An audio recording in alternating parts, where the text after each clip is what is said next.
Olá, pessoal! Nesta aula estudaremos sistemas lineares. Veremos a sua definição, duas possíveis maneiras de denotá-los, veremos a sua classificação de acordo com o tipo do seu conjunto solução e veremos também três métodos de resolução: o método da substituição, o método da adição e a regra de Cramer.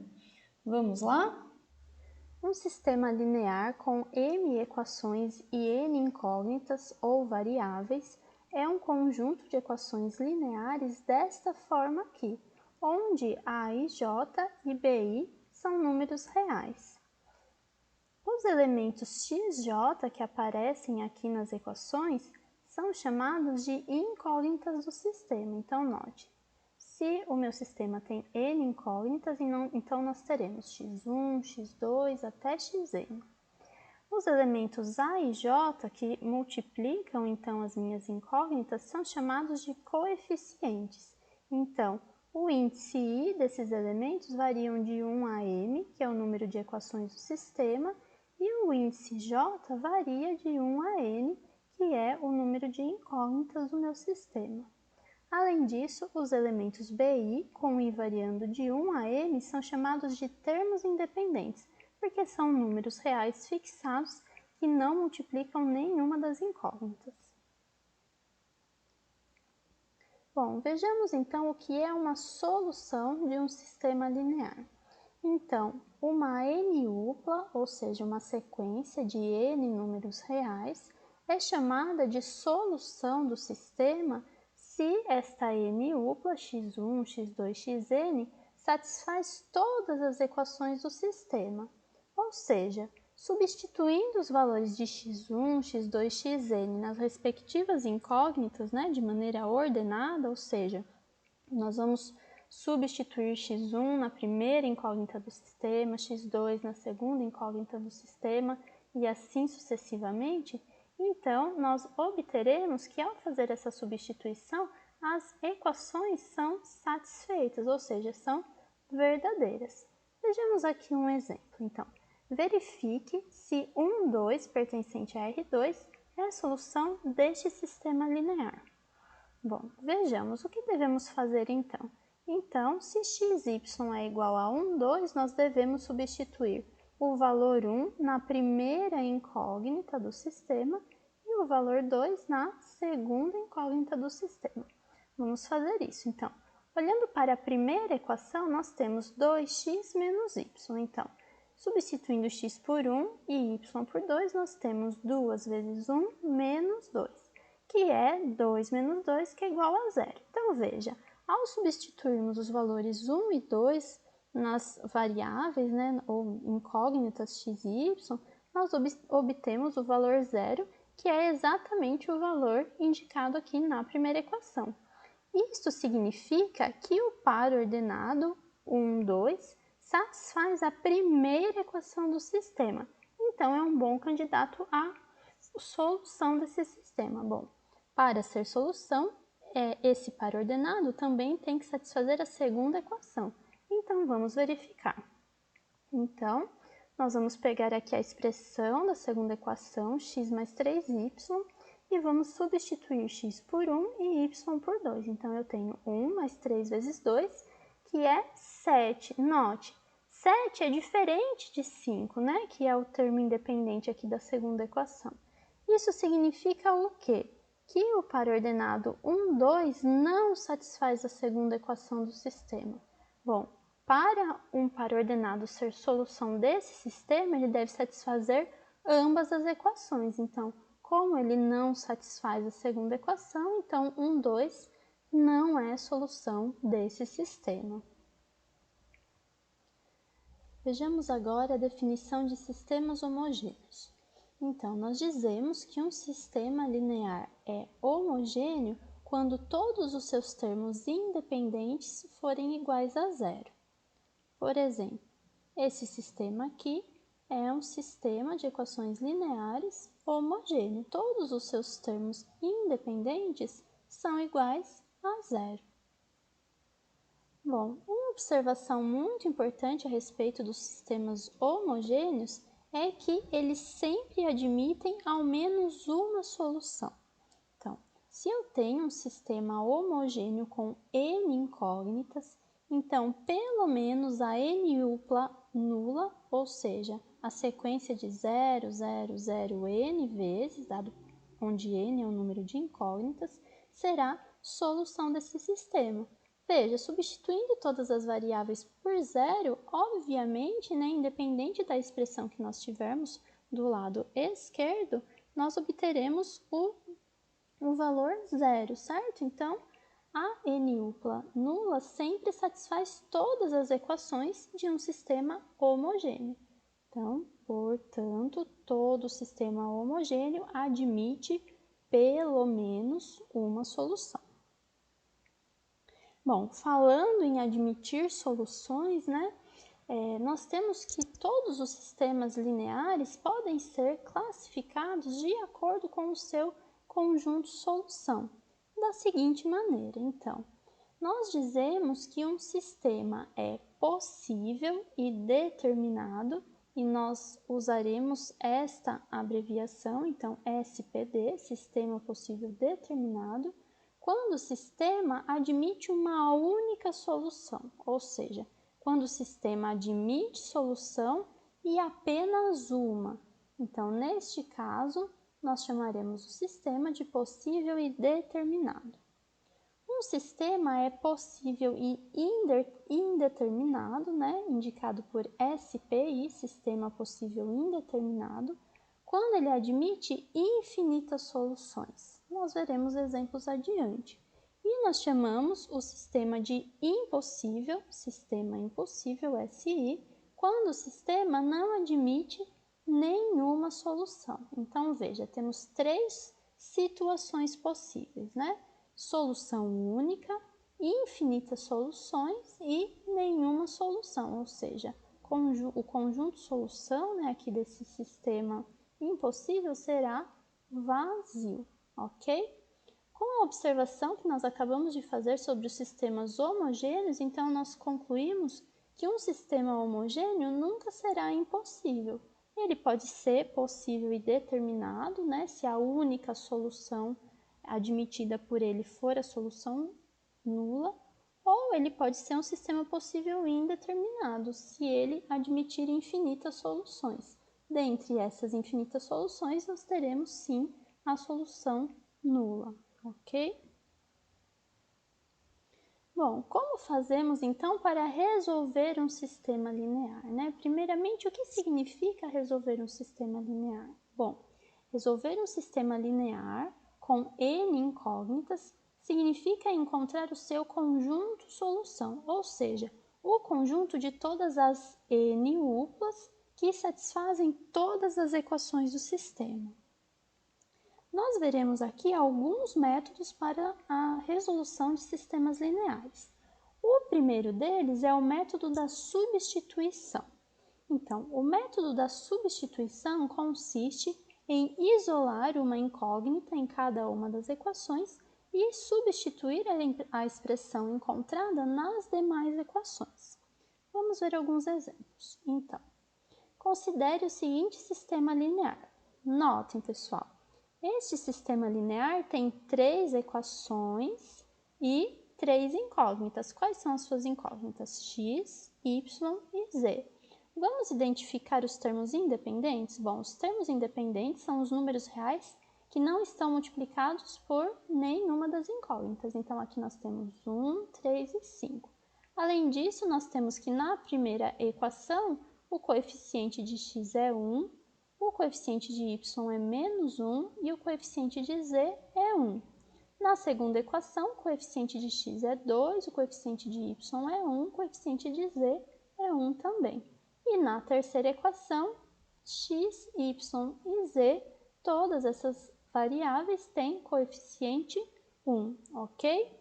Como fazemos então para resolver usando o método da substituição? Primeiramente, eu vou numerar essas equações, Então, eu vou chamar essa aqui de equação 1, essa aqui de equação 2, essa aqui de equação 3. Então, nós começaremos isolando uma das variáveis na primeira equação. Eu sempre posso escolher qual variável eu quero isolar. Aqui eu escolhi x. Então, note, na primeira equação nós temos x menos y mais z igual a 1. Então, isolando o x, eu posso escrever x como 1 mais y menos z e vou guardar essa informação por enquanto. Bom, no segundo passo, eu vou substituir a expressão encontrada por x, para x, na equação 2. Então, vamos lá. A equação 2 diz que 2x mais y mais z é igual a 3. Mas eu sei que x é 1 mais y menos z, então eu vou substituir essa expressão aqui no lugar do x. Fico então com 2 vezes 1 mais y menos z mais y mais z, igual a 3. E eu posso distribuir esse 2 aqui, de forma que eu obtenho. Então, note, eu terei aqui 2 mais 2y menos 2z mais y mais z igual a 3. Então, esse termo 2 eu posso passar para cá. Então, eu vou ficar com 3 menos 2, que é 1.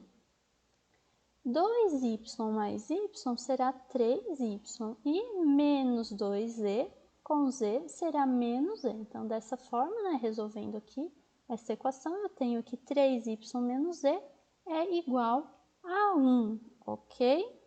Bom, e agora? Bom, note que nesta equação aqui eu posso ainda isolar uma das variáveis. Então, aqui eu escolhi isolar z. Então, note, isolando z, né, passo z para cá, 1 para cá, então eu fico com z igual a 3y menos 1, certo? Então, notem, eu tenho uma expressão para x, que ainda não é a definitiva, né, e uma expressão para z.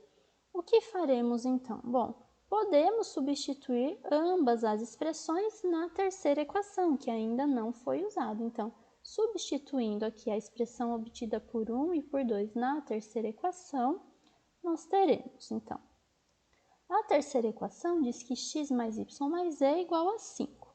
Então, substituindo x por 1 mais y menos z, notem, como aqui eu tenho menos z e aqui eu tenho z, então eu nem vou substituir o valor de z, porque eles vão se cancelar. Então, eu não vou substituir essa equação. Se eu substituísse, porém, não teria problema, a gente encontraria os mesmos valores.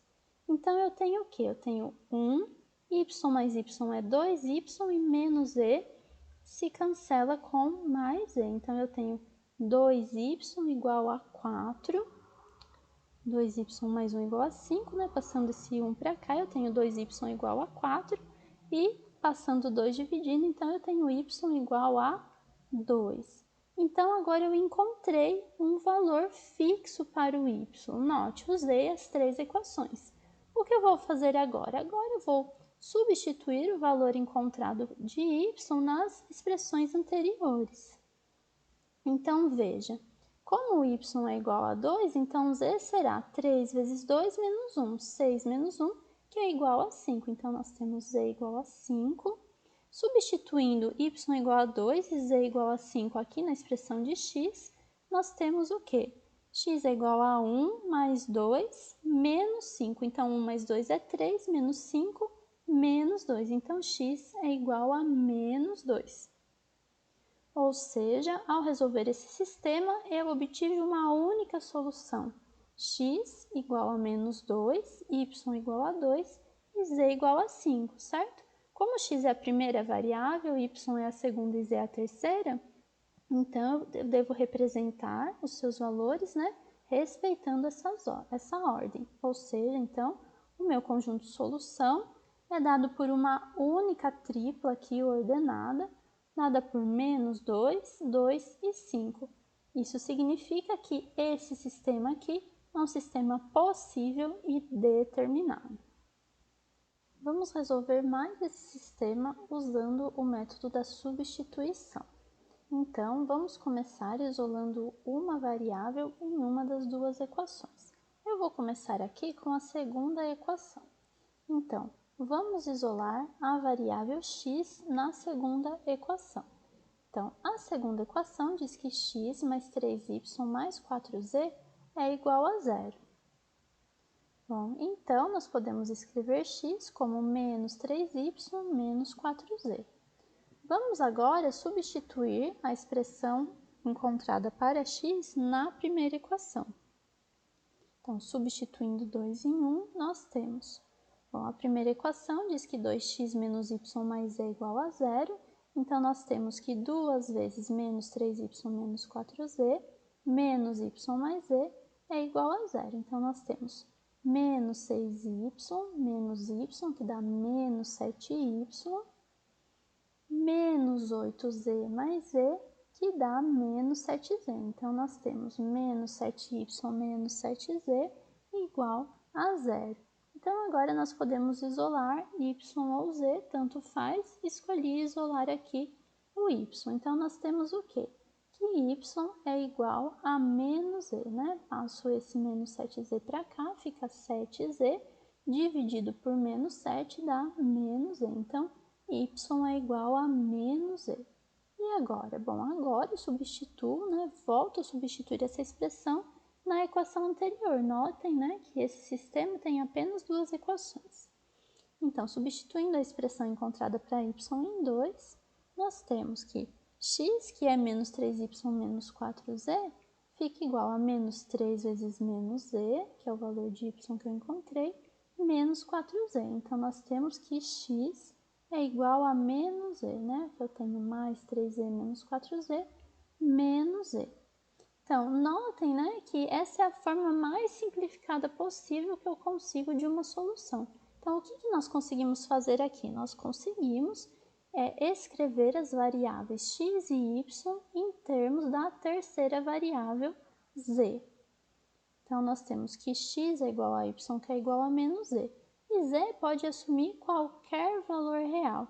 Então, pessoal, quantas soluções nós temos para esse sistema? Note, para cada valor de z que eu escolher aqui, eu tenho um valor de x e um valor de y, que constituem uma solução do sistema. Como eu tenho infinitas possibilidades para os valores de z, então eu tenho infinitas triplas ordenadas que satisfazem ambas as equações. Bom, então, o conjunto solução será o conjunto de todas as triplas x, y, z em R3, onde x é igual a y, que é igual a menos z. Então, como eu tenho infinitas soluções, o meu sistema é um sistema possível e indeterminado. O segundo método para a resolução de sistemas lineares é chamado de método da adição.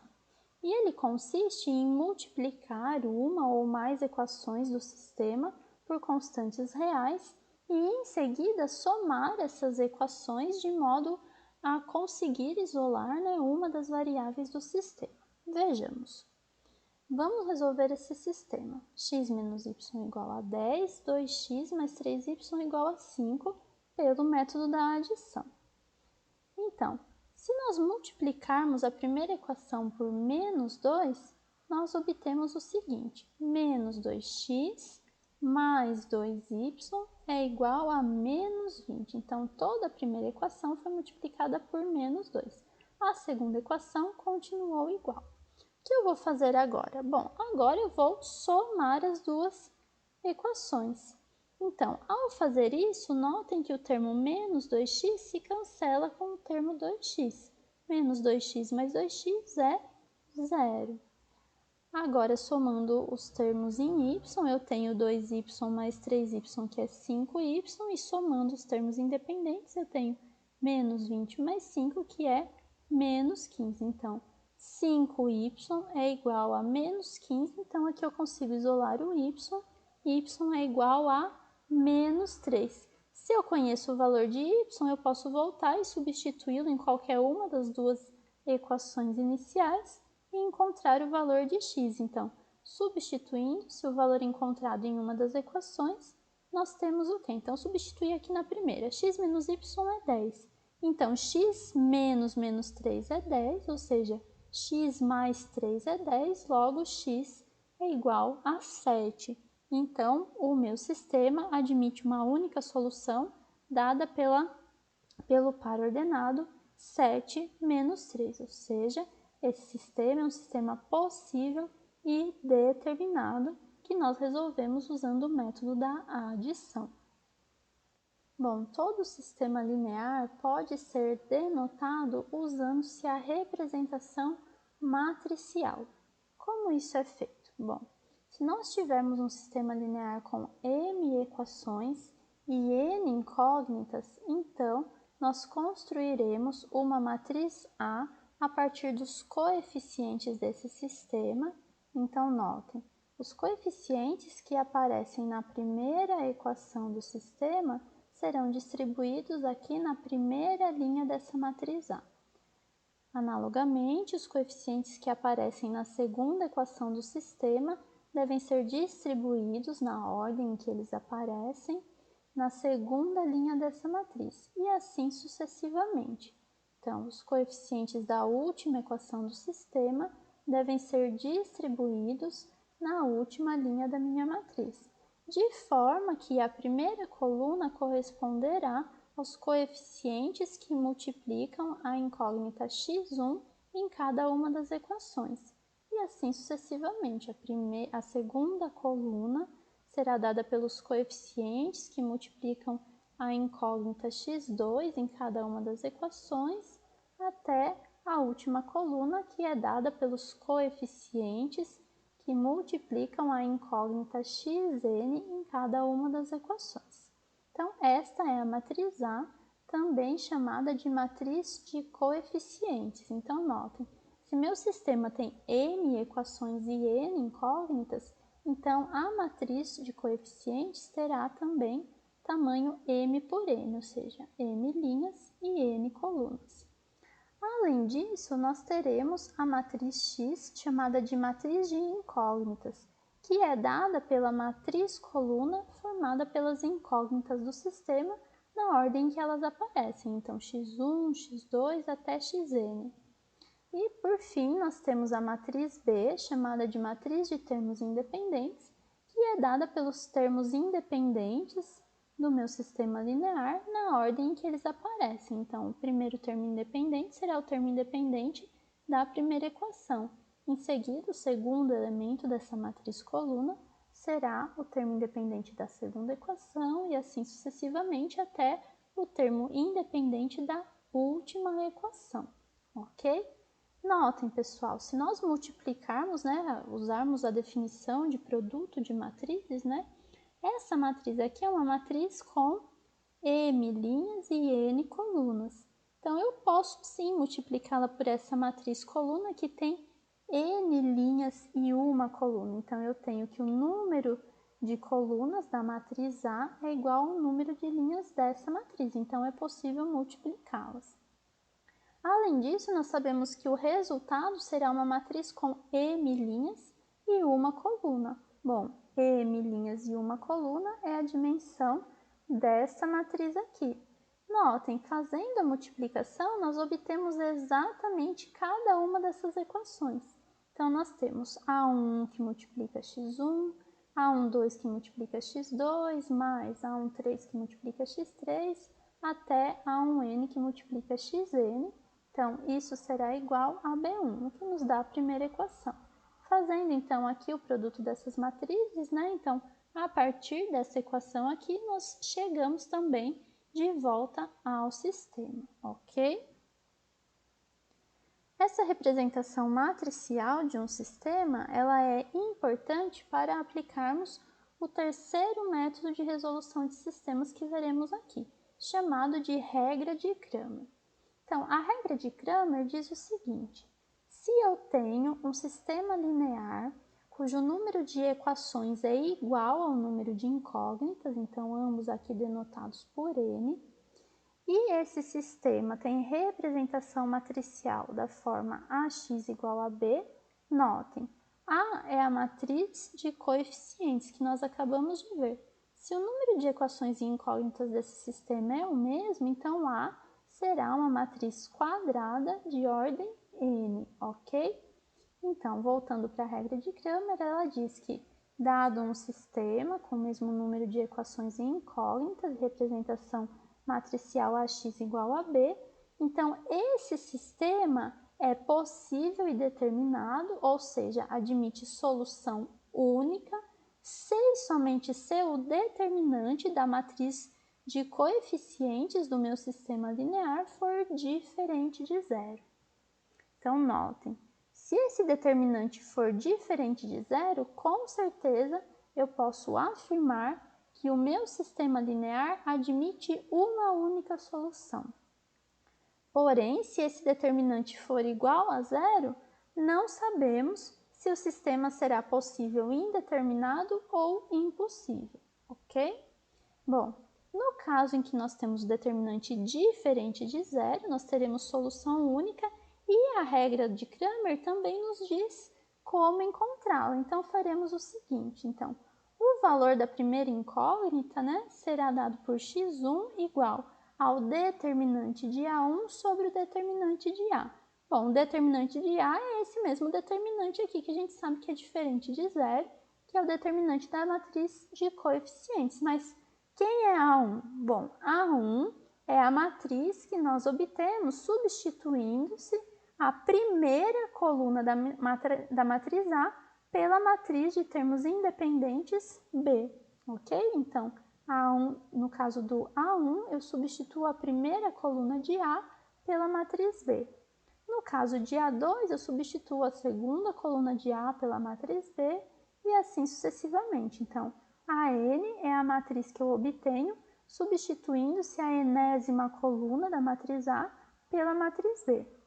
Então, nós temos que a solução única é dada por x1 igual determinante de A1 sobre determinante de A, x2 determinante de A2 sobre determinante de A, e assim sucessivamente até a minha enésima incógnita, que será dada, então, a sua solução, né, será dada por determinante de AN sobre determinante de A. Vamos calcular um exemplo, então, para a ideia ficar mais clara. Então, considere esse sistema de equações lineares, que é um sistema com 3 equações e 3 incógnitas, ok? Então, como o número de incógnitas é igual ao número de equações, nós podemos tentar resolvê-lo pela regra de Cramer. Então, o primeiro passo é escrever esse sistema na forma matricial. Então, notem, teremos uma matriz A de coeficientes, a matriz das incógnitas e a matriz de termos independentes. Então, a matriz de coeficientes A, ela é dada por 1, menos 1, 1, 1, menos 1, 1, 2, 1, 1, 2, 1, 1, 1, 1. Então, temos aqui 1, 1, 1. Essa é a matriz A, que multiplica a matriz coluna das incógnitas. Então, x, y e z, que são as minhas incógnitas na ordem que elas aparecem no sistema. Então, A vezes x será igual à matriz B, que é dada pela matriz coluna dos termos independentes na ordem que eles aparecem. Então, o termo independente da primeira equação, da segunda equação e da terceira equação. 1, 3 e 5. 1, 3 e 5. Bom, agora devemos calcular o determinante da matriz A. Então, aplicando sarros, por exemplo, né, nós podemos calcular esse determinante e vamos obter que o determinante de A é igual a 2. Bom, 2 é diferente de zero. Se 2 é diferente de zero, então a regra de Cramer afirma esse sistema linear é possível e determinado, ou seja, admite uma única solução.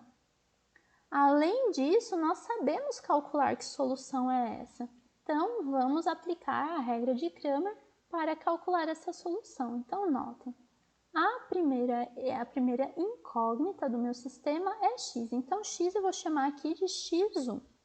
Então, a regra de Cramer diz, né, que x1 se calcula fazendo determinante de A1 sobre determinante de A, onde A1 é a matriz que nós obtemos substituindo a coluna 1 de A pela coluna de termos independentes. Então, teremos assim.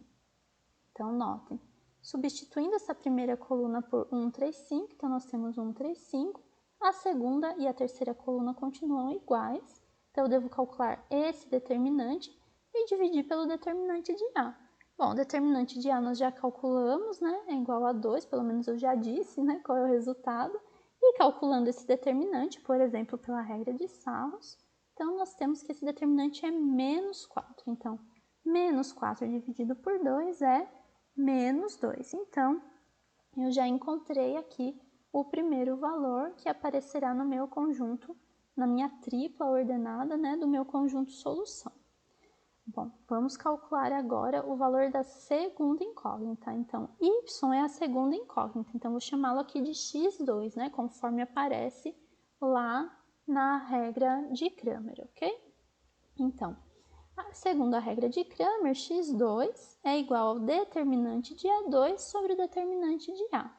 A2 é a matriz que eu obtenho substituindo-se a segunda coluna de A pela coluna de termos independentes. Então, eu tenho 1, 2, 1, 1, 3, 5 e 1, 1. Então, devo calcular esse determinante. Aqui embaixo nós temos o determinante de A, que nós já sabemos que é 2. Então, calculando esse determinante, nós obtemos 4. Esse de baixo é 2, então 4 sobre 2, que é igual a 2. Então, y é igual a 2. Então, notem, encontramos x igual a menos 2 e y igual a 2. Por fim, a minha terceira variável, z, é dada fazendo-se determinante de A3 sobre determinante de A.